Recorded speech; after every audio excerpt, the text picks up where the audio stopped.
ప్రపంచ యుద్ధం మూడవ ప్రపంచ యుద్ధంగా ఇది పరిణమించబోతోంది. ఇప్పుడు మూడవ ప్రపంచ యుద్ధం అంటే ఇప్పుడే పడిపోయి ఇప్పుడే రేపొద్దున కొట్టేసుకొని రేపు చచ్చిపోం మనం. ఆనాటి కాలంలో కూడా రాజులు పరిపాలన చేసేటప్పుడు మనం ఎక్కడుంటే ఎక్కడో రాజ్యాలు కొట్టుకుంటేనే యుద్ధాలు జరుగుతాయి, కామన్. లాస్ట్ ఇయర్ కొన్ని సంవత్సరాలుగా జరగట్లేదా ఉక్రెయిన్ రష్యా యుద్ధాలు? మా స్టూడెంట్స్ ఎంబీబీఎస్ చదవడానికి ఉక్రెయిన్కి వెళ్ళిన వాళ్ళు ఎయిర్పోర్ట్లో స్టక్ అప్ అయిపోయారు యుద్ధాలు జరుగుతుంటాయి. ఇవన్నీ మాకు అనుభవాలు ఉన్నాయి. సో ఈ విధంగా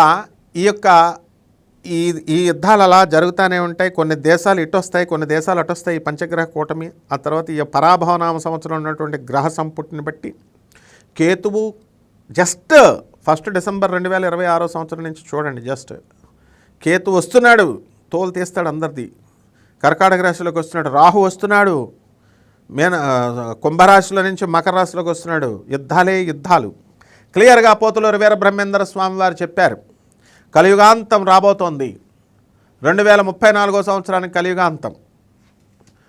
ఇప్పుడు జరగబోయేటటువంటిది ఏంటండి అని అంటే, మనకి ఇప్పుడు శని వక్రించి మీనరాశిలో ఉన్నాడు. యుద్ధాలు జరుగుతాయి, భూకంపాలు జరగలేదా? యుద్ధం చేస్తుంటే ఇరాన్లో మనకు భూకంపం వచ్చింది. అప్పుడు జరిగినటువంటి 2025 ఓపెనింగ్ బ్యాట్స్మెన్ లాగా రామగుండంలో, సింగరేణి కాలరీస్లో, తర్వాత తెలంగాణ కొన్ని ప్రాంతాల్లో ఎర్త్క్వేక్స్ వచ్చినాయి. వాల్కనోస్ పేలుతాయి ఈ సంవత్సరం.